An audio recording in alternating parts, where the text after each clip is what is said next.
வெளியே போகும்போது பாருங்கள் என்ன பண்ணுறாங்க. வெளியே அம்மா கூட்டிகிட்டு போய் வா உனக்கு நான் இங்கே பாரு இலையெல்லாம் இருக்குதா, இந்த இலையை ஒவ்வொன்றா பறிச்சுட்டு வான்னு சொல்லி பறிச்சுட்டு வர சொல்லி அதில் அந்த அம்மா எலி பீப்பி செஞ்சு கொடுத்துருக்குறாங்க. அப்புறம் இதில் பாருங்கள் ஒரு பம்பரம் மாதிரி செஞ்சுருக்காங்க.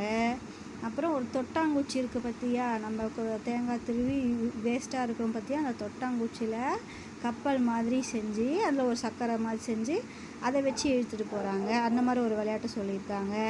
நெக்ஸ்ட்டு பீப்பி மாதிரி பெரிய பீப்பியை வச்சு எலிக்கிட்ட ஊதுற மாதிரி செஞ்சு கொடுத்துருக்குறாங்களா, எலியை ஊத சொல்கிறாங்க.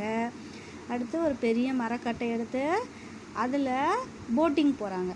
ஸோ இந்த மாதிரி நம்ம விளையாடுறதுக்கு நிறைய கேம்ஸ் இருக்குது. இது மட்டும் இல்லை, நம்ம பேப்பர் வச்சு நிறையா கிராஃப்ட் ஐட்டம் செய்யலாம்.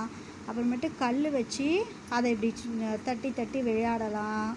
நிறையா கேம்ஸ்லாம் நம்ம ஒவ்வொன்றா விளையாடலாம். நம்ம வீட்டில் அண்ணாங்கெல்லாம் விளையாடுறது பார்த்துருப்போம்ல, கேரம் போர்டு விளையாடலாம், உட்காந்து செஸ் விளையாடலாம், தாயக்கட்டை விளையாடலாம்.